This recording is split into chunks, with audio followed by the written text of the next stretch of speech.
Assalamualaikum warahmatullahi wabarakatuh.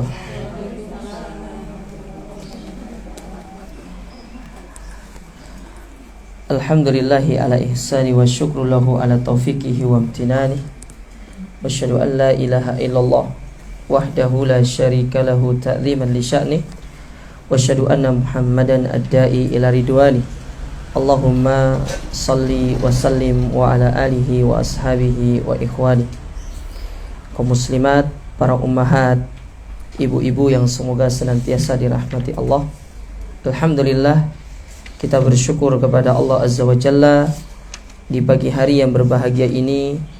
Allah Subhanahu wa ta'ala masih senantiasa melimpahkan rahmat serta taufiknya kepada kita, sehingga walhamdulillah di kesempatan ini Allah kembali mempertemukan kita di dalam majelis ilmu yang mulia ini, di dalam salah satu taman di antara taman-taman surga yang ada di dunia. Pada kesempatan yang berbahagia ini, kita kembali akan melanjutkan kajian kita dari tafsir Al-Quran yang kita ambil dari tulisan Syekh Muhammad bin Shalih Al-Utsaimin. Dan sekarang kita masuk ke dalam tafsir surat Al-Bayyinah. Tafsir surat Al-Bayyinah, yaitu surat yang ke-98 dari urutan surat yang terdapat di dalam Al-Quranul Karim. Taib. Surat Al-Bayyinah ini artinya adalah bukti yang jelas. Surat ini terjadi khilaf di kalangan para ulama, apakah surat ini dikategorikan sebagai surat Makkiyah atau Madaniyah. Syekh Muhammad bin Shalih Al-Utsaimin, beliau mengkategorikan surat ini ke dalam kategori surat Makkiyah. Apa alasannya? Dikarenakan orang-orang musyrikin itu terdapat di kota Mekah. Jadi orang-orang musyrik itu, konten pembicaraan ini kan tentang masalah musyrik, tetapi kemusyrikan itu terjadinya di kota Mekah. Adapun jumhur ulama, mereka mengkategorikan surat ini ke dalam kategori surat Madaniyah. Kenapa demikian? Karena surat ini berbicara tentang ahlul kitab, yaitu orang-orang Yahudi dan Nasrani. Dan sebagaimana yang kita pahami, bahwasanya di Madinah itu terdapat orang-orang Yahudi, yang mana orang Yahudi itu terdiri dari tiga suku. Yang pertama ada namanya Bani Nadir, yang kedua ada namanya Bani Quraidah, dan yang ketiga ada namanya Bani Qainuqa. Jadi ada tiga dulu ya di Madinah itu. Tiga kabilah besar dari orang Yahudi. Yang pertama Bani Nadir, kemudian yang kedua Bani Quraidah, dan yang ketiga adalah Bani Qunaiqa atau ya Qainauqa. Ya, itu tiga bangsa Yahudi yang ada di kota Madinah pada waktu itu. Kemudian di antara yang menyebutkan surat ini termasuk ke dalam surat Madaniyah, yaitu firman Allah Ta'ala di dalam ayat ini pada ayat yang kelima, di mana Allah mengatakan wa ma umiru illa liya'budullaha mukhlishina lahuddina hunafa wa yuqimus shalah wa yu'tuz zakah. Nah, Allah sebutkan tentang sifat orang-orang yang ikhlas kepada Allah. Mereka mendirikan salat, mereka mengeluarkan zakat. Nah, zakat itu sendiri mulai Allah wajibkan tatkala Nabi berhijrah ke kota Madinah. Adapun di kota Mekah belum ada yang namanya zakat. Zakat itu mulai muncul ketika Nabi berhijrah ke kota Madinah. Sehingga dari sini ini beberapa alasan dari kalangan jumhur yang menyebutkan bahwasanya surat ini dikategorikan sebagai surat Madaniyah. Wallahu alam dalam masalah ini. Ya. Dari kedua pendapat ini, kami pribadi lebih condong kepada pendapat yang kedua, bahwasanya surat ini termasuk ke dalam kategori surat Madaniyah. Ya. Termasuk ke dalam kategori surat Madaniyah. Adapun Syekh Muhammad bin Shalih Al-Utsaimin di dalam buku beliau ini, beliau memilih pendapat yang pertama, bahwasanya surat ini adalah termasuk kategori surat Makkiyah. Ya, ibu salah, ibu benar dalam masalah ini juga tidak ada masalah. Ini hanya terjadi perselisihan pandangan saja, bukan termasuk ke dalam perkara yang sifatnya pokok. Ya. Baik, kita baca surat ini jamaah sekalian. Allah Subhanahu wa taala berfirman di ayat yang pertama, lam yakunil ladzina kafaru. Bismillahirrahmanirrahim. A'udzubillahi minasyaitonir rajim.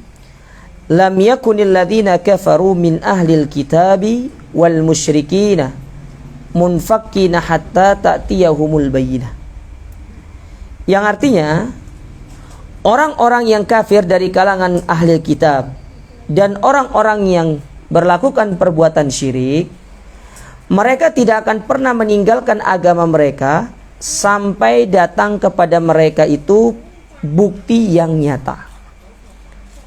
Jadi di ayat yang pertama ini, Allah menegaskan kepada Nabi bahwasanya mereka ahlul kitab dan orang-orang yang berbuat syirik tidak akan pernah meninggalkan agama mereka sampai datang bukti yang jelas kepada mereka.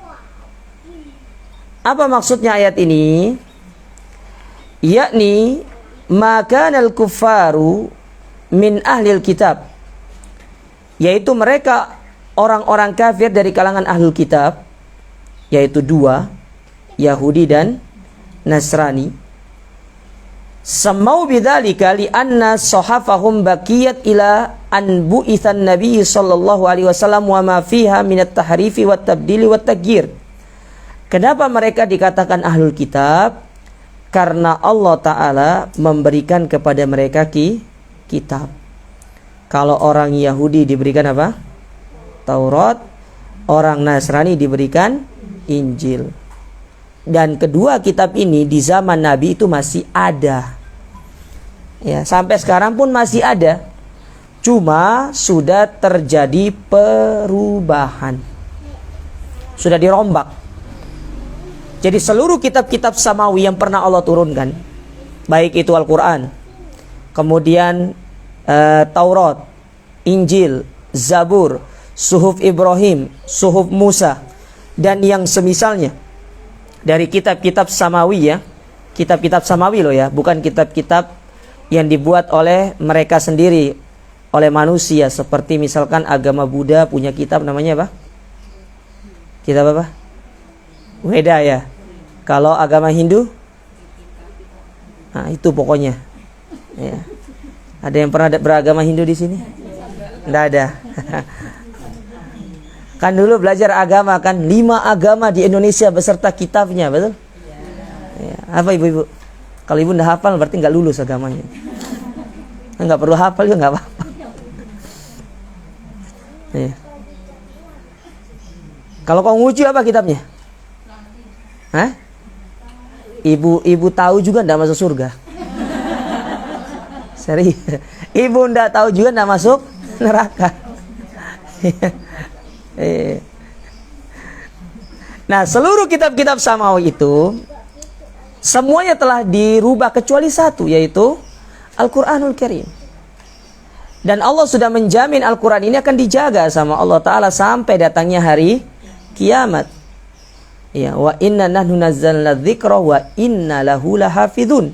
Kami yang menurunkan Al-Quran dan kami yang akan menjaga Al-Quran tersebut. Dalam artian bukan dijaga kemudian dimasukkan lemari ada penjaganya, bukan gitu maksudnya. Maksudnya yang dimaksud dengan dijaga itu adalah yaitu penjagaan dari Allah Ta'ala minat tagiri wat tahrifi wat tabdil, yaitu penjagaan dari perubahan makna, kemudian ada makna yang dirubah atau ada yang dihilangkan, itu dijaga sama Allah Ta'ala. Makanya dari sini kita ambil contoh satu ya.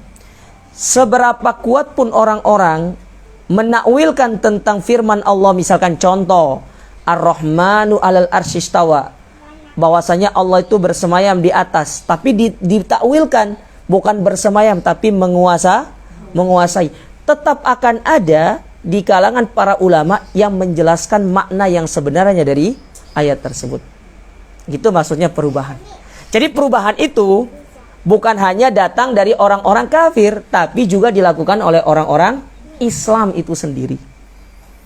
Nah, di antara hikmahnya, Allah pun memberikan kepada umat manusia ini mereka para ulama yang akan berjuang di atas agama yang lurus untuk menjelaskan makna yang lurus dari Al-Quran tersebut. Coba ibu-ibu buka mushaf terjemahan.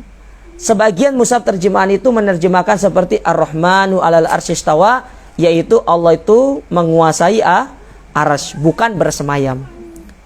Tapi kalau buka buku-buku tafsir kalangan para ulama seperti Ibnu Katsir misalkan, atau Al-Imam At-Tabari dan yang lainnya, mereka menjelaskan namanya bersemayam ya bersemayam.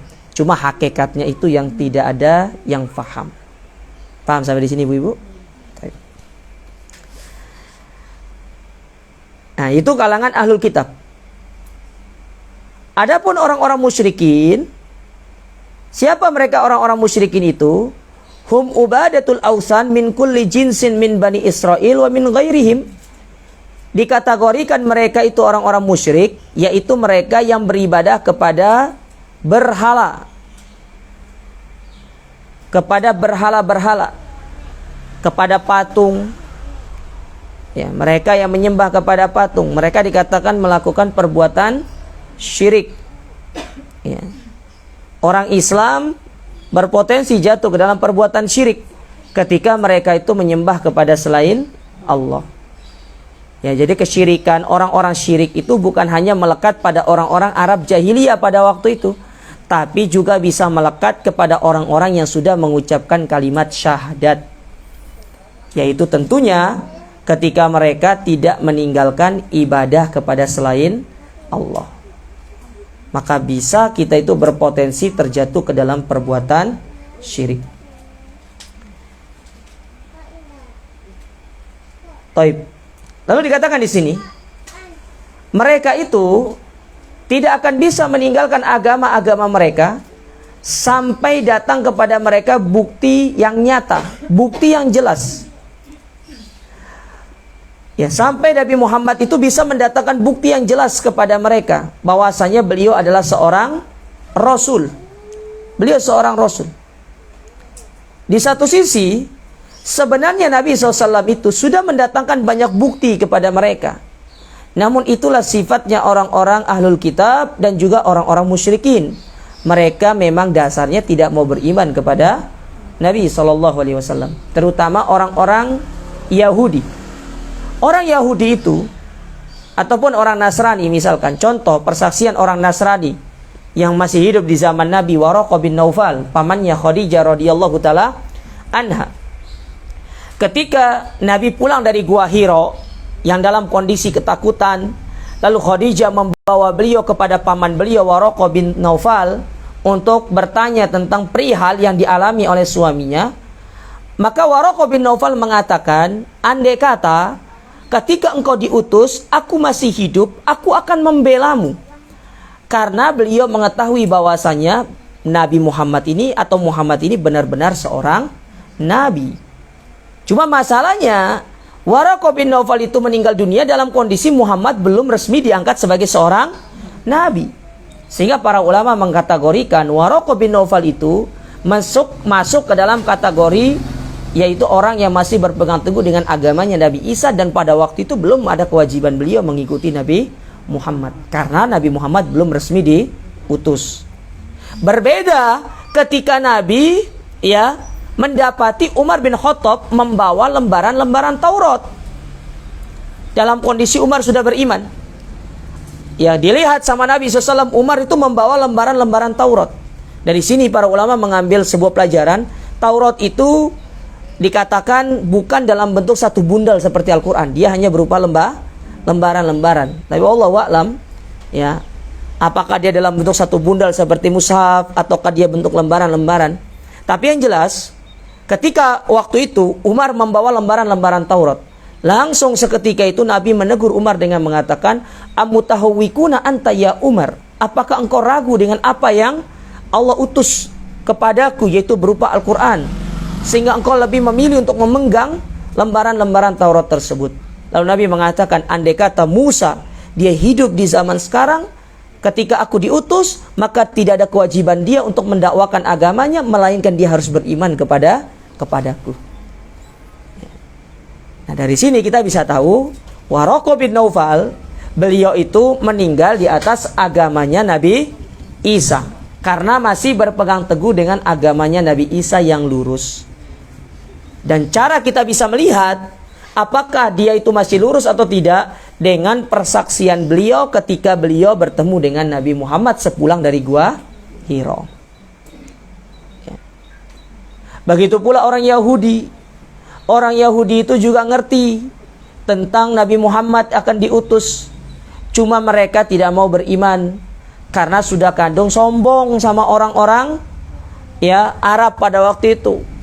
Mereka kan bilang, tunggu sampai Nabi terakhir diutus, kami akan memerangi kalian, kami akan menumpahkan kami akan membasmi kalian, kata mereka. Padahal sebenarnya mereka sudah tahu kalau Nabi terakhir itu tidak mungkin datang dari kalangan mereka, pasti akan datang dari kalangan orang Arab. Cuma masalahnya karena mereka sudah kandung sombong, kalau bahasa orang-orang sekarang itu tidak mungkin mereka akan menjilat ludah mereka sendiri. Mereka ya wis sudah kandung gitu ya sudah sekalian aja gitu. Makanya mereka tidak mau beriman. Tidak mau beriman. Makanya sifat mereka orang-orang Yahudi itu salah satunya adalah sombong, angkuh. Tidak mau mereka mengikuti kebenaran. Dan Allah katakan demikian di dalam Al-Quran, lan tardha ankal yahud wan nasara hatta tattabi'a millatahum. Tidak akan pernah mau mereka itu ridho kepada kita wahai Muhammad, kata Allah Ta'ala, sampai orang-orang Yahudi dan Nasrani itu berhasil menjadikan orang-orang Islam mengikuti jejak-jejak mereka. Dan itu sudah terjadi di zaman sekarang. Antum lihat, para jamaah lihat, coba ibu-ibu lihat, apa kebiasaan orang-orang Yahudi dan Nasrani itu dilakukan oleh orang-orang Islam. Coba ibu lihat, apa contohnya kira-kira? Ibu jawab sendiri loh itu ya. Jadi tidak boleh berarti ulang tahun itu. Tidak boleh berarti. Mana contohnya? Tiup lilin. Ya. Trompet itu kebiasaannya orang Yahudi. Tapi ibu justru melazimkan anak ibu untuk trompet. Ya. Faya subhanallah. Terus di antara bentuk kejahilan yang ibu tidak sadar itu adalah perkaranya orang-orang Majusi ketika seorang proses tiup lilin. Apa kata temannya? Coba kamu harus memanjatkan harapan, bukan gitu kan? Setelah itu meniup, berarti dia itu memanjatkan harapannya di hadapan api. Tuh Bu, hati-hati Bu. Terus gimana Ustadz? Kalau kita dapat hari kelahiran kita sampai apa yang harus kita lakukan? Pak, gagangnya Pak. Ya. Didengar sama Bapak. Ya. Apa yang harus kita lakukan? Hasan Al-Basri memberikan nasihat kepada kita. Ketika 1 tahun berlalu dari kehidupan kita, yang harus kita lakukan adalah bermuhasabah diri. Kita bermuhasabah diri. Memperbanyak istighfar, memperbanyak taubat kepada Allah Ta'ala. Bukan malah jalu hadiah, di hadiahku, di voucherku, bukan itu. Tapi kita beristighfar, kita mohon ampun kepada Allah Subhanahu wa Ta'ala. Kalau misalkan misalkan usaha 10 tahun itu apa yang bisa lakukan sekarang bersyukur itu 10 tahun berjalan. Iya. Berbagi kepada yang membutuhkan. Tidak perlu pakai tumpeng-tumpeng sekarang. Tumpeng itu untuk makan biasa aja. Jadi cara untuk kita bersyukur atas usaha yang sudah kita lakukan selama setahun misalkan. Gimana caranya? Ya udah berbagi kepada orang-orang yang membutuhkan. Kita berbagi dengan orang-orang miskin. Dan itu cara untuk kita bersyukur kepada Allah Subhanahu wa Ta'ala. Ya. Nabi SAW pernah menyebutkan kepada kita tentang sebuah hadis. Barang siapa yang ingin hatinya lembut, maka seringlah untuk mengusap kepalanya anak-anak yatim. Ya, anak-anak yatim sering diusap kepalanya. Maksudnya pergi ngusap kepala itu sering kunjungi anak-anak yatim. Ya, sering kunjungi mereka, berbagi dengan mereka. Karena mereka itu lebih membutuhkan daripada ya diri kita. Taib. Ya, tidak boleh, Bu. Ya. Contoh yang lain yang kita ikuti kebiasaan mereka, tahun baru. Ya, orang Nasrani punya tahun baru, kita juga punya tahun baru. Ya. Tapi tidak boleh kita merayakan tahun baru kita. Tidak ada. Ya, tidak ada. Terus gimana kalau pergantian tahun? Ya udah, pergantian tahun seperti biasa. Hari rayanya umat Islam itu cuma 2. Idul Fitri, kalaupun ditambah lagi 1 hari raya mingguan, yaitu setiap hari Jumat. Setiap hari Jumat. Semua agama itu punya hari raya masing-masing. Yahudi hari rayanya hari Sabtu. Nasrani hari rayanya hari Minggu. Bagi mereka Minggu, kalau kita Ahad. Makanya hari pertama dalam Islam itu hari Ahad, bukan Senin. Hari Ahad sebenarnya. Ya, kita harus ganti, Bu. Kebiasaan kita itu jangan bilang hari apa? Tapi bilanglah hari Ahad. Bilang hari Ahad. Kalender pun ganti. Kecuali kalender terima gaji. Pakai Masehi kalau itu. Ya. Kalender terima gaji nggak ada, kalender Hijriyah itu. Ya, kalender Masehi. Taib. Itu ayat yang pertama. Jadi mereka, Allah menegaskan kepada kita bahwasanya orang-orang kafir dari kalangan ahlul kitab dan orang-orang musyrikin, mereka enggan untuk meninggalkan agama mereka sampai datang bukti yang nyata. Kalaupun sudah datang, mereka tidak mau beriman. Contoh, ketika Nabi SAW ditantang, kalau engkau mengaku sebagai Nabi, coba jadikan bulan itu terbelah 2. Bulan terbelah 2, tapi mereka tidak mau beriman. Lalu apa kata mereka? Oh, benar-benar Muhammad itu tukang sihir. Oh no, gitu kan? Sama kayak di zaman sekarang. Ya, kalau memang apa yang kalian sampaikan itu benar, amalan yang tidak diperintahkan, mana buktinya, mana dalilnya? Didatangkan dalilnya. Oh, iki Wahabi tulen iki. Nah, gitu sudah. Ya toh? Iya. Jadi celaan-celaan itu, Bu, tetap akan selalu ada sampai datangnya hari kiamat. Tidak akan pernah yang celaan itu hilang dari kehidupan kita. Pasti akan selalu ada. Ya, selalu ada. Dan tugas kita adalah bagaimana ibu itu harus menikmati celaan itu. Nikmati. Bukan sedih. Justru kalau ibu beramal, beragama, banyak yang cela, insya Allah ibu itu berada di atas kebenaran. Tapi kalau tetangganya adem ayem aja, ya apalagi terkesan sama, ya udah. Ya. Paham, Bu, ya? Ya. Oke, Bu? Ya. Ya, ada yang garuk-garuk kepala. Ya. Kayaknya banyak ketombe kayaknya. Ya. Ya udah, pergi sana apa namanya? Ke salon, apa istilahnya itu? Nah, pergi kerimbat itu. Tapi kan ada itu iklan itu, serasa kerimbat di salon katanya. Saya bukan ngendorse ya. Ayat yang kedua, Allah berfirman, Rasulun minallahi yatlu suhufan mutahhara. Ya. Kata Allah Subhanahu wa taala, yaitu seorang rasul dari Allah, yaitu Nabi Muhammad, yang membacakan lembaran-lembaran yang suci kepada mereka. Apa maksudnya ayat ini? Taib. Kata Syekh Muhammad bin Shalih Al-Utsaimin menjelaskan ayat yang kedua ini sebagai penafsiran kepada ayat yang pertama, yaitu al-bayyinah, bukti yang jelas. Jadi bukti yang jelas itu di dalam ayat yang pertama maksudnya adalah Allah mengutus seorang rasul, itu maksudnya. Paham ibu-ibu? Saya ulangi. Jadi kan Allah mengatakan di situ ya, tidak akan pernah orang-orang ahlul kitab dan orang-orang musyrikin meninggalkan agama mereka sampai datang bukti kepada mereka. Apa buktinya? Buktinya itu adalah Rasulun minallah, yaitu seorang Rasul utusan Allah. Ya, Rasul utusan Allah. Itu bukti kepada mereka. Ya. Dan siapa utusan Allah di situ? Yaitu Nabi Muhammad sallallahu alaihi wasallam. Ya, Muhammad.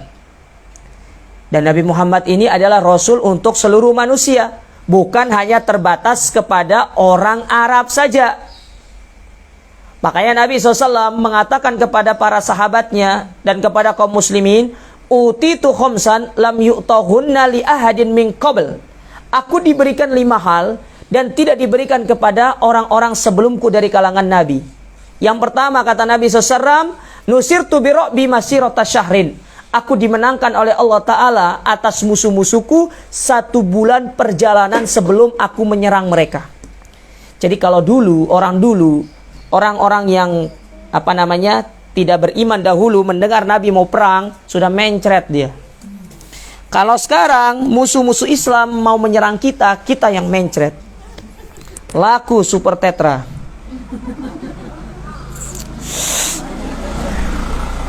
Loh, kenapa ketawa, Bu? Kenapa, Bu Alim?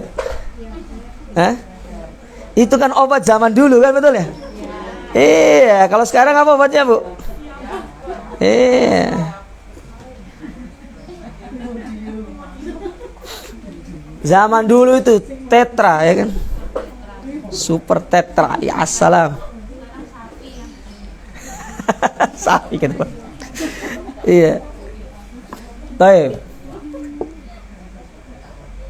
Musuh dulu, Bu, dengar dengar Nabi Muhammad mau nyerang, takut duluan. Mana contohnya? Heraklius. Baru surat Nabi datang loh itu untuk mendakwahkan dia, sudah ketar-ketir. Pertanyaan saya kasih hadiah. Siapa yang membawa surat itu? Yang jelas sahabat. Namanya siapa? Sahabat itu ada kayak kurir itu loh, Bu, ada namanya. Iya, Mas ini, ya kan? Iya, bukan Mas Kurir namanya. Siapa namanya? Siapa namanya, Bu? Ayo, Bu, harus tahu, Bu. Sahabat ini membawakan 2 surat penting. Bahkan disebutkan oleh para sejarah, termasuk dia ini mendapatkan kemuliaan dari Allah karena dia bertemu dengan 2 raja besar. Ya, satunya Persia, yang kedua Romawi. 1 sahabat. Yang jelas bukan Gema Ilhami. Ya, bukan saya.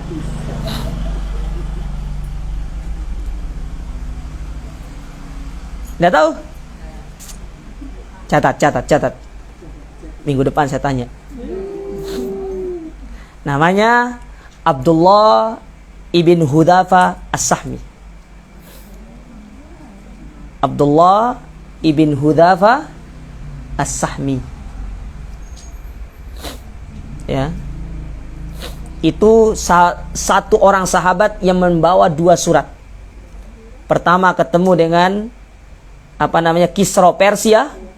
Yang kedua ketemu dengan Adhimir Rum, yaitu Heraklius, pemimpinnya Romawi. Abdullah bin Hudzafa As-Sahmi.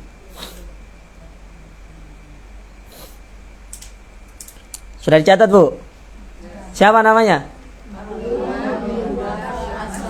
Ya, Abdullah bin Hudzafa As-Sahmi. Awas sampai lupa, Bu. Ya, minggu depan saya tanya. Ujian. Ya.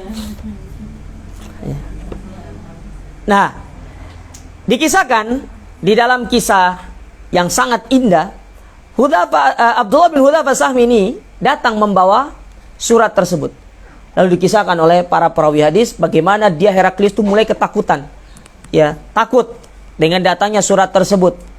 Bahkan saking takutnya, hampir-hampir Heraklius itu mau masuk ke dalam agama Islam. Cuma satu sebabnya. Kenapa? Dia takut dicela sama pembesar-pembesar yang ada di sekelilingnya. Makanya teman itu penting. Teman itu penting. Karena teman itu akan membawa kita ke arah yang baik atau ke arah yang buruk. Andaikan waktu itu dia benar-benar mengikuti, ya apa kata hatinya, masuk Islam dia. Masuk Islam. Cuma karena ketika melihat para pembesar-pembesar yang ada di sampingnya, baik itu menteri-menterinya, kemudian para pendetanya, dia lihat, ya agak tidak senang dengan ucapannya Heraklius itu, lalu dia memalingkan perkataan dengan mengatakan, ngeles lah bahasanya, aku hanya menguji kesetiaan kalian kepada diriku. Padahal dia sebenarnya sudah mau masuk agama Islam. Kenapa dia bisa melakukan itu? Karena dia paham isi dari kitab Injil. Paham dia, ngerti dia. Tapi karena kesombongannya atau karena makanya ada bahasa saya tuh, tidak boleh kita itu sungkanisme, itu tidak boleh, Bu. Apalagi dalam masalah kebenaran. Cuma sungkan yang boleh itu ada, sungkan nolak kalau dikasih makanan. Nah, kalau ibu dikasih makanan jangan nolak, terima aja. Ya, bila perlu suruh nambah. Ya, ada lagi nggak gitu? Ya. Paham ibu-ibu ya? Jadi Allah berikan kepada Nabi SAW kemenangan 1 bulan sebelum beliau menyerang musuh-musuhnya. Yang kedua yang Allah berikan kepada Nabi itu, Allah halalkan bagi beliau ghanimah, harta rampasan perang. Allah halalkan. Kalau dulu tidak boleh, tapi semenjak Nabi diutus boleh mengambil harta rampasan perang. Cuma ghanimah ini sering salah diartikan oleh sebagian anak pondok. Kalau ada orang tuanya datang jenguk bawa makanan, kata mereka ghanimah. Ya, temennya dijenguk, yang lainnya bilang ini ghanimah. Bentar lagi kita makan. Ya, itu ghanimah. Mungkin ibu yang punya anak di pondok itu pernah mungkin dapat cerita dari anak-anaknya dari ya. Apalagi teman-teman kita dulu waktu di pondok, Bu. Kalau sekarang kan pondoknya itu kan luar biasa, lemarinya bagus. Kalau kita dulu lemarinya tuh, Ibu ya, lemari ada yang lemari kain gitu loh, kain yang seretan itu. Ya. Ya ada, bukan plastik itu, kain. Kain itu. Yang resleting tengah gitu kan. Nah, itu meskipun digembok, anak-anak tuh punya cutter dibelah sampingnya. Diambil makanannya, tinggal ditaruh toplesnya. Nah itu dulu. Alhamdulillah saya tidak ikut-ikutan. Ya. Oh enggak, teman-teman dulu gitu. Cuma kadang-kadang sempat juga pernah gitu kan, dikasih. Dari mana? Ada ghanimah. Oh ghanimah, tidak mau kita orang. Ya. Kalau saya beda aliansi, Bu. Kalau mereka yang pencari ghanimah, kalau saya GAM, Gerakan Anti Mubadzir, ya. Jadi yang nggak habis-habis di dapur dulu kita yang habisin gitu loh. Nah, gitu dulu. Tapi sekuat-kuatnya anak pondok makan tetap nggak bisa gemuk. Ya. Meskipun banyak makan, banyak mikir, Bu. Oh nanti malam hafalan, besok pagi hafalan. Ya nggak tidur. Nah, itu ghanimah ya. Jadi ghanimahnya orang pondok tuh beda. Apalagi kalau ibu ngasih anaknya sabun cair, habis 1 hari itu. Ya. Makanya jangan kasih sabun cair anaknya kalau lagi mondok, kasih sabun batang aja. Jangan sabun cair. Ya. Kalau sekarang berbeda ya, makanya. Kalau dulu enggak. Disitulah letak kebersamaannya, Bu. Apalagi dulu saya di pondok saya dulu ya, kamar mandinya kan atasnya nggak ada tuh, jadi bolong dia. Jadi sabun itu dari ujung ke ujung, dari ujung ke ujung. Ya, Jal, sabunnya lempar, sabunnya lempar, sabunnya saya keluar sabunnya habis. Dari ujung ke ujung. Ya, gitu dulu kita. Kalau sekarang kan beda, pondoknya tuh 1 kamar isinya sekian. Kalau kita tuh 1 aula besar itu semua. Ya, kalau sekarang beda. Ya. Ada kesurupan, ada yang ya banyak lah situ tuh. Akhirnya kalau sudah kesurupan 1 orang itu 1 pondok itu takut semua gitu kan. Taib. Jadi al-bayyinah jangan ke sini dulu. Hadis ini dulu. Yang ketiga, di antara perkara yang diberikan oleh Allah Ta'ala kepada Nabi SAW, bahwasanya Allah menjadikan bumi ini sesuatu yang suci dan bisa dijadikan sebagai tempat sholat, kecuali tempat-tempat tertentu. Maksudnya gimana? Bumi atau debu misalkan kita boleh menggunakannya untuk bertayamum. Pertanyaannya begini, Bu. Ustadz, gimana kalau saya baru tayamum tiba-tiba dapat air? Maka jawabannya idza wujidal ma' batalat tayammum. Ketika ibu sudah tayamum kemudian mendapatkan air, maka tayamumnya batal, ibu harus berwudu. Faham Ibu? Ngerti boleh? Alhamdulillah. Kereta banyak air, Bu. Di kereta restorasi itu banyak air dibeli. Bisa dibeli. Jadi kalau di kereta itu belum termasuk kategori darurat. Belum termasuk kategori darurat. Ini tuh suami itu kena COVID Ustaz. Akhirnya beliau itu tayamum karena kondisinya dia itu bolak-balik ke kamar mandi itu nggak kuat. Itu beda hal kalau itu. Boleh. Iya, ini dalam kondisi kan itu udurnya kan sakit. Ya, ini kondisinya kita lagi safar naik kereta. Di kereta tuh ada air, bahkan di sebagian kereta kan ada kamar mandinya kan. Ya cuma jangan makanya di kereta itu jangan pakai kebiasaan kita di rumah buka air. Ya. Statistik mencatat pemilik hotel di Saudi, ya. Nih saya kasih tahu nih Bu ya. Statistik mencatat pemilik hotel di Saudi itu selalu bilang yang paling banyak menggunakan air itu orang Indonesia. Iya. Orang Indonesia. Sudah tahu musim dingin tetap aja mandi. Iya. Bener. Sudah tahu musim dingin tetap aja mandi. Orang di sana kalau musim dingin enggak mandi, Bu. Karena enggak keringetan. Enggak keringetan. Ibu belum pernah umrah musim dingin sih.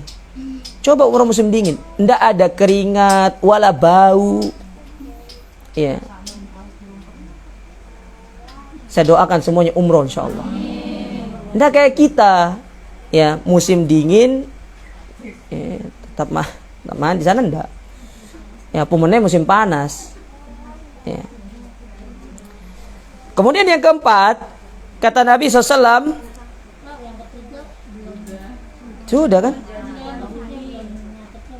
Oh, yaitu Allah menjadikan bumi ini sebagai tempat yang suci untuk dipakai tayamum dan dipakai sholat, kecuali tempat-tempat tertentu seperti misalkan kuburan, itu tidak boleh. Di kuburan itu hanya satu sholat yang boleh, sholat jenazah, itu toh. Yang lainnya nggak boleh, kecuali kalau tidak ada tempat yang lain. Sholat jenazah boleh, meskipun mayitnya sudah dikuburkan, silakan sholat di sana, tidak ada masalah. Diperbolehkan. Kecuali sholat 5 waktu yang ada sujudnya itu tidak boleh. Sholat sunnah misalkan tidak boleh. Kecuali tidak ada tempat lagi. Mau gimana lagi misalkan tidak ada tempat yang lain. Ya.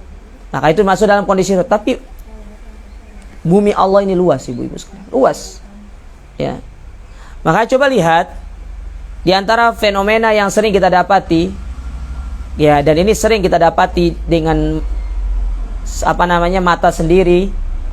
Di Saudi itu ketika sudah waktunya sholat, dimanapun mereka berhenti untuk melakukan sholat. Kalau kita enggak, susah berhenti di pinggir jalan kalau di sini. Yang ada kita dibel sama sepeda motor, karena pinggir jalan dipakai jalan sama mereka. Kalau saya enggak.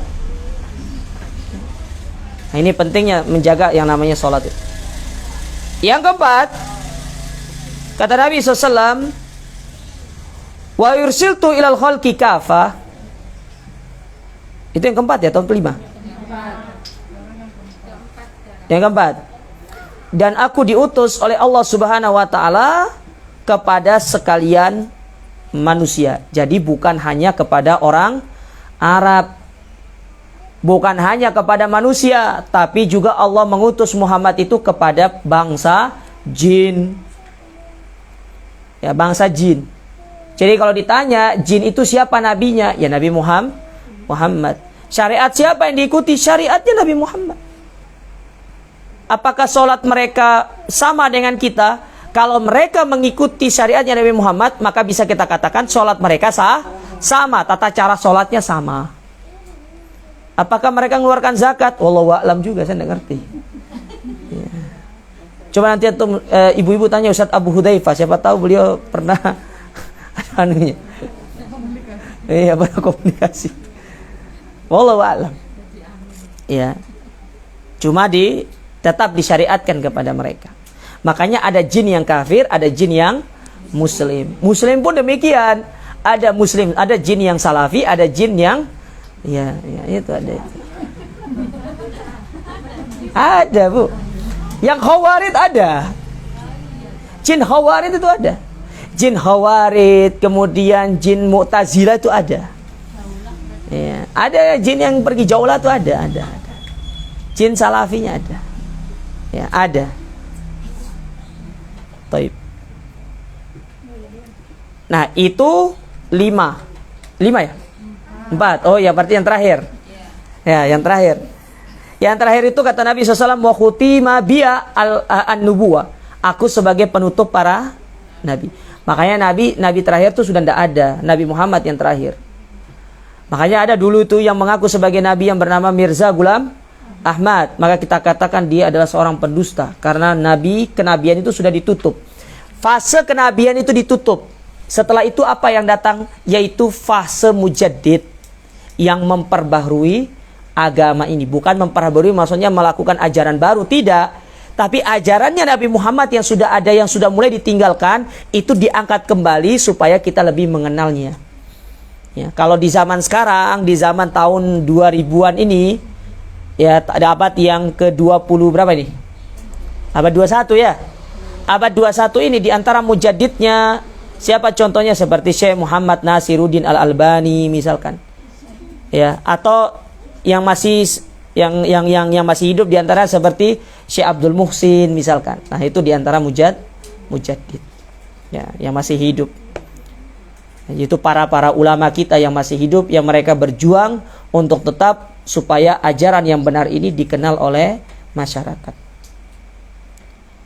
Taib. Kemudian di situ disebutkan, setelah Allah menyebutkan tentang bukti yang jelas itu adalah seorang rasul, kemudian Allah menyebutkan sifat dari rasul itu, sifatnya.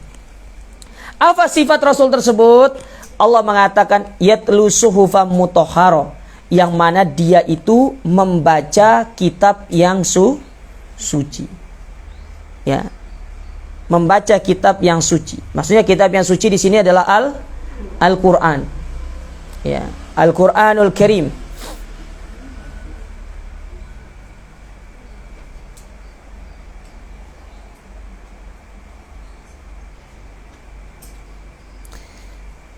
Ya. Jadi dia membaca kitab yang suci. Dia membaca Al-Qur'anul Karim, dan itu merupakan mukjizat terbesar Nabi SAW. Jadi mukjizat Nabi itu banyak, tapi mukjizat yang paling besar adalah Al-Qur'anul Karim, yang masih sampai sekarang itu mukjizat itu ada. Karena ada mukjizat Nabi yang lainnya, yang itu terbatas hanya kepada Nabi SAW. Mana contohnya?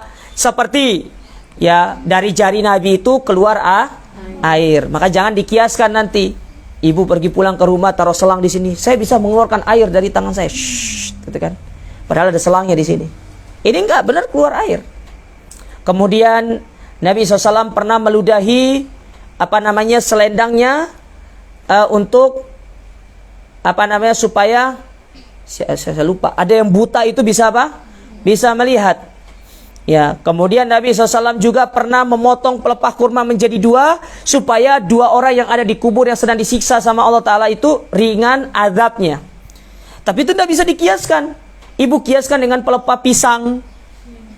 Tidak bisa. Karena itu hanya kekhususan Nabi. Itu kekhususan Nabi. Dan sekarang sudah berkembang. Bukan pelepah pisang lagi, tapi dikembangkan dengan membawa air.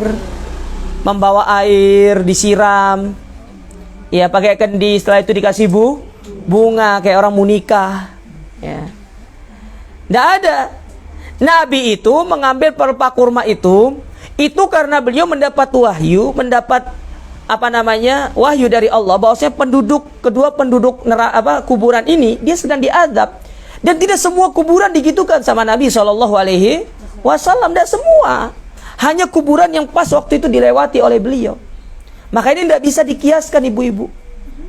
Ya. Karena banyak diantara kita yang mengkiaskan memasang pelepah pisang itu dengan dikiaskan kepada perbuatan Nabi, yaitu menggunakan pelepah kurma. Itu tidak bisa dikiaskan. Itu murni mukjizat yang Allah berikan kepada Nabi SAW.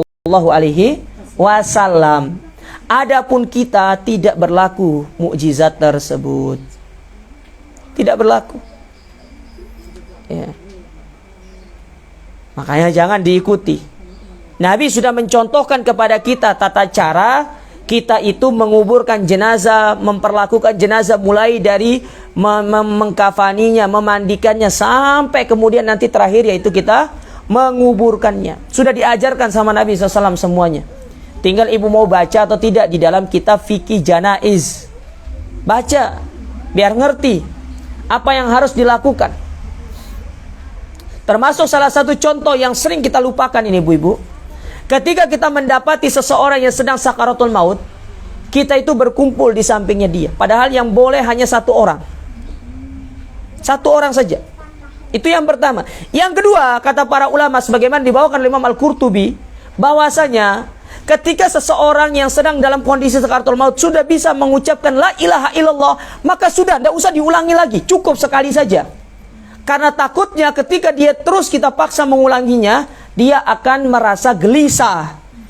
Ya, cukup sekali kalau dia sudah bisa mengatakan itu, sudah cukup sekali. Sisanya biarkan ya ajal terus menjemput dia dan kita menemani dia tanpa mengeluarkan kata-kata apapun. Keluarga di luar jangan disuruh masuk. Itu sunnah. Kita ndak kumpul keluarga kabeh. Ya. Besok tanah itu milik saya. Ya. Oh ya udah, saya ambil rumahnya. Akhirnya yang mau mati ini mikir, waduh, iki rumahku, tanahku. Ya, bukan akhir kalimat la ilaha illallah jadinya. Akhirnya akhiru kalamihi hartaku, rumahku, ya. Bukan husnul khotimah jadinya. Nah, ini kesalahan yang sering terjadi. Sehingga dari keluarga, kalau kita memang tidak punya kemampuan untuk mentalkin orang-orang yang mau meninggal, maka silahkan kita berupaya mencari orang yang mampu. Kita keluarga sudah tinggal di luar saja. Biar kapan boleh masuk, tunggu sampai dia sudah meninggal dunia saja masuknya. Ya. Ustaz, saya ingin menyaksikan keluarga saya di saat-saat terakhirnya. Nanti kita akan rasakan sendiri kok, enggak usah kita saksikan. Ya, ngapain saksikan? Kita akan merasakan sendiri. Innalil mauti sakarat. Setiap orang yang mau mati pasti akan merasakan sekaratnya. Setiap orang pasti akan merasakan sekaratnya. Jadi nggak perlu disaksikan. Faham ibu-ibu? Ya. Nah, ini yang perlu diperhatikan. Ya. Nah, kita kembali ke sini. Jadi membacakan ayat-ayat Al-Qur'anul Karim. Ya, membacakan suhuf Ibrahim. Membacakan lembaran-lembaran Al-Qur'anul Karim. Yang mana itu merupakan mukjizat Nabi SAW. Jadi kalau kita berbicara mukjizat Nabi itu banyak. Tapi yang paling tingginya adalah Al-Qur'an. Ya. Kemudian ayat yang ketiga ini menjelaskan tentang kitab yang dibaca ini. Ya, bagaimana gambaran dari kitab yang dibaca ini. Kata Allah Ta'ala, fiha kutubun qayyimah. Ya. Bahwasanya di dalamnya terdapat kitab-kitab yang lurus. Ya. Apa maksudnya kitab-kitab yang lurus? Terdapat di dalamnya yaitu hukum-hukum yang sempurna yang Allah jelaskan di dalamnya. Jadi kitab di situ tuh maksudnya bukan kitab-kitab, tapi maksudnya adalah hukum. Kumpulan hukum-hukum yang Allah sebutkan di dalam Al-Qur'an. Bagaimana Allah menyebutkan hukum antara hukum syirik, hukum ini segala macam disebutkan di dalam Al-Qur'anul Karim. Ya, makanya para ulama mereka mengatakan Al-Quran itu sebagai ahkamul hakim, sebagai pemberi hukum yang sangat sempurna. Kitab hukum yang tidak ada duanya di atas muka bumi ini, yaitu Al-Quranul Karim. Mana contohnya? Contoh pencurian. Nabi SAW, Allah Ta'ala menyebutkan orang laki-laki, perempuan yang mencuri apabila sudah sampai nisab, maka dia dipotong tangannya. Kenapa harus dipotong tangannya? Karena itu akan memberikan efek jerah kepada baik pelaku ataupun orang-orang yang menyaksikan perbuatan potong tangan tersebut. Jadi takut orang. Oh, kalau saya curi berarti nanti dipotong tangannya. Pezina laki-laki dan perempuan, kalau dia belum menikah, dicambuk 100 kali kemudian diasingkan, dikeluarkan dari tempat tinggalnya. Adapun kalau dia yang sudah menikah, maka dia itu dirajam sampai mati. Ini hukum Islam. Ya. Sekilas kalau kita melihat hukum Islam ini bertentangan dengan hak asasi manusia. Padahal hukum Islam itu justru menjaga hak asasi manusia itu sendiri. Kok bisa? Kalau kita berbicara hak, berbicara HAM ibu-ibu ya, Islam itu yang paling kuat HAM-nya. Mana contohnya? Allah mengharamkan yang namanya ghibah, karena ghibah itu merusak kehormatan. Kehormatan itu masuk bagian dari hak asasi atau bukan? Hak asasi manusia. Ya. Allah melarang kita untuk saling mencela, karena dari saling mencela itu akan timbul permusuhan. Ya. Dan itu akan merugikan masing-masing orang. Dan itu masuk ke dalam hak asasi manusia. Itulah Islam. Cuma ya, mereka yang sangat disayangkan, mereka mengatakan diri mereka sebagai orang-orang yang membela Islam, tapi justru mereka itu mengkritisi hukum-hukum Allah. Ini yang sangat disayangkan. Sangat disayangkan seperti ini. Padahal hukum Allah itu adalah hukum yang sangat sempurna, tidak ada duanya di atas muka bumi ini. Ya, makanya kita berdoa kepada Allah, semoga Allah Subhanahu wa taala segera memberikan kita kemudahan untuk bisa menerapkan hukum-hukum Allah Subhanahu wa taala. Taib. Jadi, fiha kutubun qayyimah, di dalamnya terdapat kitab-kitab, maksudnya di dalamnya terdapat hukum. Terdapat penjelasan-penjelasan hukum yang telah disebutkan oleh Allah Subhanahu wa ta'ala. Ya, hukum apapun semuanya ada dalam Al-Quran itu. Ibu-ibu cari semuanya ada. Hukum waris ada. Ya, kemudian hukum-hukum yang lainnya ada. Ya, semuanya ada. Ya. Tinggal kita bagaimana mau benar-benar mempelajarinya atau tidak.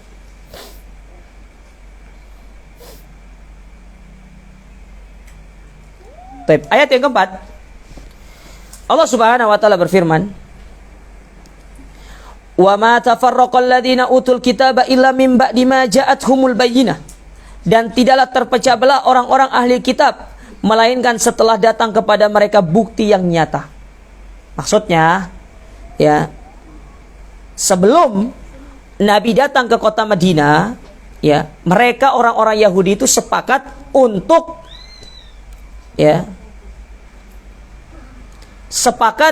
mereka itu beriman dengan Nabi terakhir. Itu kesepakatan mereka. Tapi setelah mereka faham, sadar bahwasanya Nabi terakhir itu datang dari kalangan bangsa Arab, mulailah mereka itu terpecah-pecah. Ada yang beriman, ada yang tidak beriman. Contoh misalkan, ketika Nabi sampai di kota Madinah, di antara pembesar Yahudi yang beriman itu adalah Abdullah bin Salam. Itu beriman kepada Nabi SAW. Ya. Bahkan kata Abdullah bin Salam, aku penasaran dengan seorang yang bernama Muhammad ini. Lalu aku pun mendatangi dia untuk melihat apa sih orang ini, kok diagung-agung, kok bisa dikatakan sebagai seorang nabi. Bagaimana sih ucapannya, aku ingin melihat apakah seperti yang disebutkan di dalam kitab Taurat yang aku miliki ini, kata Abdullah bin Salam. Maka didatangi, dilihat, diperhatikan Nabi Muhammad. Ya, setelah itu pulang ke kaumnya, kemudian dia beriman kepada Allah Ta'ala.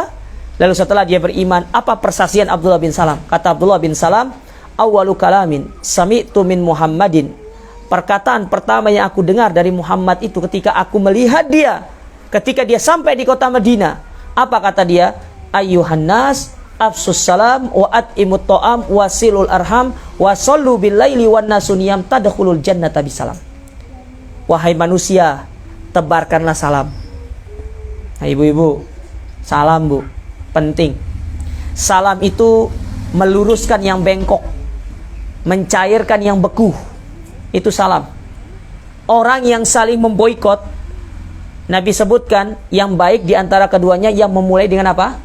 Salam, bukan dengan memberikan kue. Salam. Salam, bu. Orang kalau sudah sering diucapkan salam, luluh hatinya nanti. Karena itu merupakan ucapan keselamatan. Kalau orang-orang yang paham tentang ucapan ini, dia akan sadar, oh saudaraku mendoakan aku. Tidak sepatutnya aku bertikai dengan dia. Ya, salam. Ibu kalau benar-benar memperhatikan masalah salam ini, banyak sekali manfaatnya. Luar biasa banyak sekali manfaatnya tentang masalah salam ini. Salah satu contoh manfaatnya, orang-orang yang suka mempraktekkan salam ini adalah dia akan dijaga dari gangguan-gangguan syaitan. Seperti Nabi SAW mengatakan apa? Idza dakhala ahadukum baitahu falyusallim alaihi. Apabila seorang di antara kalian masuk ke dalam rumahnya, maka hendaklah dia mengucapkan salam. Karena syaitan menunggu di depan pintu itu seraya mengatakan, kalau penghuni rumah masuk kemudian tidak mengucapkan salam, dia bilang kepada teman-temannya, indanal mabit al-yauma fi hadza. Kita memiliki tempat nginap di rumah ini malam ini. Tapi kalau masuk rumah enggak ucapin salam, setannya bilang sama teman-temannya, ya, ayo kita. Tapi kalau ngucapin salam, ya udah pergi. Rumah ini telah dilindungi dengan yang namanya apa? Salam. Maka tidak ada orang ucapin salam, Bu. Ya, masuk rumah. Kadang-kadang kita ini hanya mengucapkan salam kalau ada orang aja. Tidak ada orang pun mengucapkan salam. Dalam rangka untuk melindungi rumah ini dari yang namanya pengaruh-pengaruh syaitan. Itu di antara manfaatnya. Lalu yang kedua, kata Abdullah bin Salam, kata beliau, wa'at imut to'am, salinglah kalian memberi apa? Makan. Saling kalian memberi makan. Yang ketiga, saling menyambung tali silaturahim. Ingat ya, silaturahim itu kepada orang yang memiliki hubungan rahim. Kalau ibu datang ke teman ibu kajian, itu namanya apa? Ziarah. Tapi kata-kata ziarah ini, Bu, tidak selamanya artinya ziarah kubur. Apa sih artinya ziarah itu sendiri? Kunjungan. Ya, ibu kalau masuk rumah sakit Saudi, ya di situ pakai bahasa Arab. Waktu kunjungan bahasa Arabnya adalah waktu ziarah. Jangan sampai nanti ibu masuk rumah sakit Saudi baca ziarah. Oh, kurang ajar rumah sakit ini. Ya, dikira pasiennya adalah orang-orang mati apa katanya. Ziarah itu artinya kunjungan. Ya. Ziarah itu artinya kunjungan. Ya.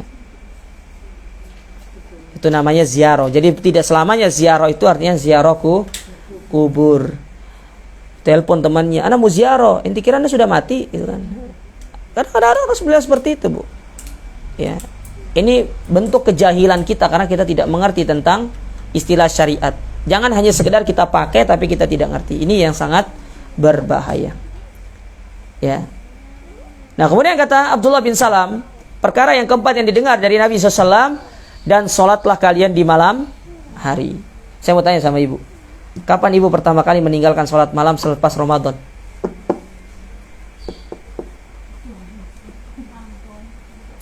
Kapan ibu pertama kali meninggalkan sholat malam selepas Ramadan? Hari apa? Tahu kan? Manusia itu pertama kali meninggalkan sholat malam selepas Ramadan malam Id. Iya toh? Nggak taraweh, nggak sholat malam juga kan? Sibuk sama pernak-pernik lebarannya. Betul, Bu? Hah?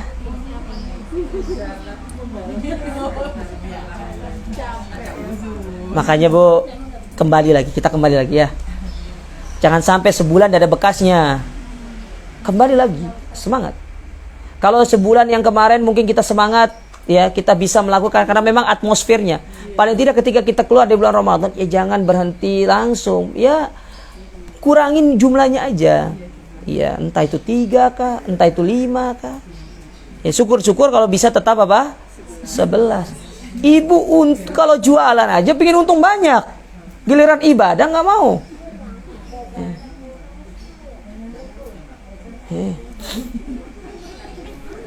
Makanya ada sebuah istilah, kun abdan robbanian wala takun abdan ramadhanian. Jadi hamba yang robbani, jangan jadi hamba Ramadan. Ngerti maksudnya? Iya. Gak perlu saya jelaskan kan? Iya. Baik. Nah, itu contoh ucapan Nabi SAW yang didengar oleh orang-orang Yahudi. Nah, ketika Nabi tiba di kota Madinah itu, mereka pun mulai berpecah belah. Ada yang masuk Islam, ada yang tidak. Setelah datang kepada mereka itu bukti yang nyata. Makanya banyak orang-orang Ansor itu, banyak orang-orang penduduk Madinah itu dari Yahudi masuk ke dalam agama Islam. Tapi sebelumnya mereka itu sepakat, mereka akan beriman kepada Nabi terakhir. Tapi setelah mereka tahu Nabi terakhir datang dari kalangan bangsa Arab, mereka pun ada yang beriman, ada yang tidak. Maka mulai mereka itu berpecah belah. Makanya Allah ingatkan kepada kita, Bu, dalam surat Al-Imran ayat yang ke-105 tentang masalah perpecahan ini. Kata Allah Ta'ala, وَلَا تَكُونُوا كَالَّذِينَ تَفَرَّقُوا وَاخْتَلَفُوا مِنْ بَعْدِ مَا جَاءَهُمُ الْبَيِّنَاتُ. Dan janganlah kamu itu menjadi seperti orang-orang yang bercerai-berai setelah datang kepada mereka bukti yang nyata. Jangan bercerai-berai. Bersatu di atas akidah yang benar, bersatu di atas akidah yang lurus. Yang wajib itu bermanhaj, yang tidak wajib itu bermadhab. Nah, bermadhab itu nggak wajib, tapi kalau ibu ingin ikut madhab silahkan. Ya. Tapi yang wajib itu adalah bermanhaj. Tapi kita berhenti sampai di sini dulu, sampai ayat yang keberapa nih? Keempat. Insyaallah kita lanjutkan ayat yang kelima dan seterusnya pada pertemuan berikutnya. Silakan ibu-ibu kalau ada yang mau bertanya. Nah, tapi masalah mukjizat yang kita tadi kan Al-Quran ya. Oke. Kalau yang kayak tadi apa tangannya Rasul keluar air itu kejadiannya sekali itu apa berulang-ulang? Ya, dari apa yang disebutkan dalam sejarah itu terjadinya hanya beberapa kali saja, tidak banyak. Ya, bukan berulang-ulang. Jadi ada mukjizatnya Nabi itu yang hanya terjadi sekali, yang beberapa kali. Ya, seperti itu tadi. Berarti itu berlaku untuk semua para utusan Allah. Tidak semua, Bu. Allah memberikan mukjizat kepada Nabi itu berbeda-beda.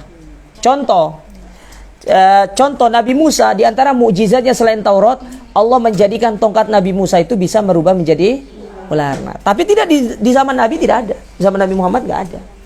Yang dimaksud itu berarti sekali itu buka gitu loh. Ya. Mama tongkatnya bisa jadi ular sekali itu. Iya, betul. Betul. Jadi semua mukjizat itu ya diberikan kepada Nabi itu sesuai dengan kondisi kaumnya. Apa yang masyhur di tengah kaumnya. Contoh Nabi Isa, di antara mukjizatnya menghidupkan orang, tentu dengan izin siapa? Izin Allah. Jadi jangan sampai ibu ikut-ikut, saya ingin menghidupkan orang mati. Bisa ibu menghidupkan orang mati yang sedang tidur. Karena orang tidur itu adalah orang mati. Karena Nabi bersabda, an-naumu akhul maut. Tidur itu merupakan saudaranya kematian. Jadi ketika orang tidur, itu ruh itu dicabut sama Allah. Nah, nanti ketika mau bangun dikembalikan lagi. Tapi ada yang dicabut nggak dikembalikan. Maka mati selamanya. Makanya kenapa kita diperintahkan mengamalkan sunnah-sunnah sebelum tidur. Kalau kita itu meninggal dalam kondisi tidur, kita sudah dalam kondisi mengamalkan itu maksudnya. Paham ya? Ya, di antara sunnahnya berwudu. Termasuk ibu-ibu yang haid tetap harus berwudu sebelum tidur. Ya, tetap harus berwudu. Karena itu sunnah. Ya. Yang dilarang itu ngapain? Sholat. Yang dilarang itu sholat, Bu. Wudu ada nggak orang haid dilarang berwudu? Sholat, puasa, nggak dilarang berwudu. Silakan berwudu. Iya. Apalagi ibu mau tidur berwudu, nggak ada masalah. Dan ini pendapat yang paling kuat di kalangan para ulama. Karena berwudu itu kan tidak selalu kaitannya untuk dengan sholat, tidak harus dengan sholat. Ya. Contoh orang yang dalam kondisi dia junub, ketika dia tidak mau mandi di malam hari, sampai waktu datang pagi dia boleh menggunakannya diganti dengan apa? Wudu terlebih dahulu. Artinya wudunya orang junub itu boleh gitu. Sama-sama dalam kondisi dia sedang mendapatkan hadas. Paham ibu-ibu ya? Wallahu a'lam. Ada lagi? Tapi bilang ini ya Ustaz, ini kalau darahnya orang yang ambeien itu najis Ustaz, termasuk najis. Ambeien ya? Iya. Saya kurang tahu. Iya. Kalau ambeien itu. Ada yang nanya teman itu suaminya kan ambeien suka keluaran darah. Nah gimana dengan dia sholatnya itu Ustaz? Wallahu a'lam. Saya bilang pada paper saja. Ya wallahu a'lam bissawab. Tadi disebutkan Rasulullah pernah mendapati Umar membawa lembaran-lembaran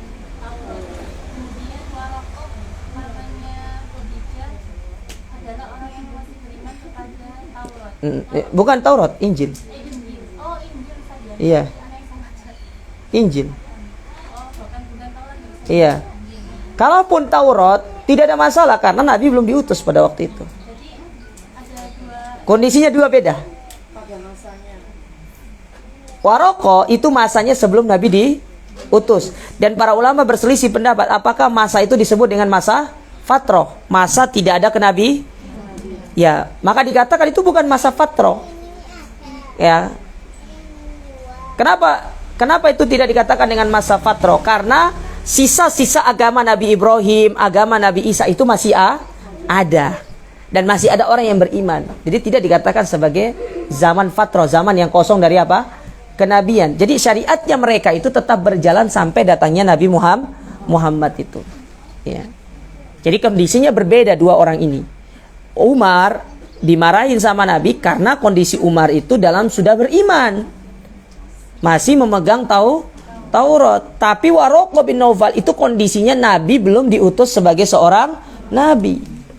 Dia baru hanya didatangi oleh malaikat siapa? Jibril. Bisa dipahami, Ibu?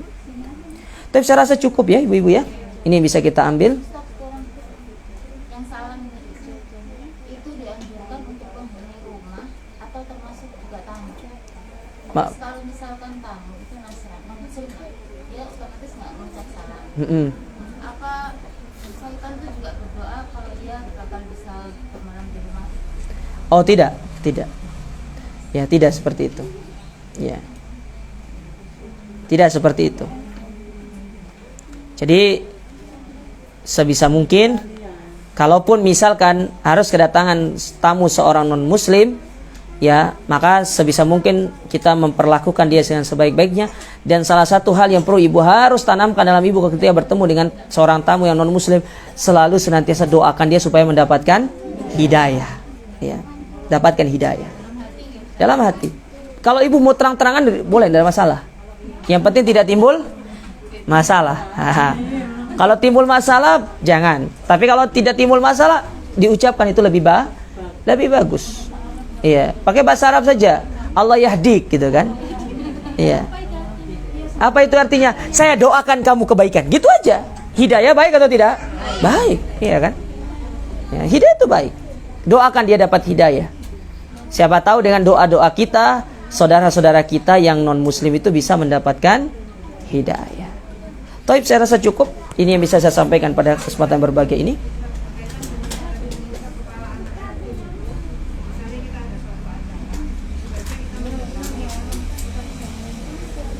Mendatangi atau suruh datang gitu ya?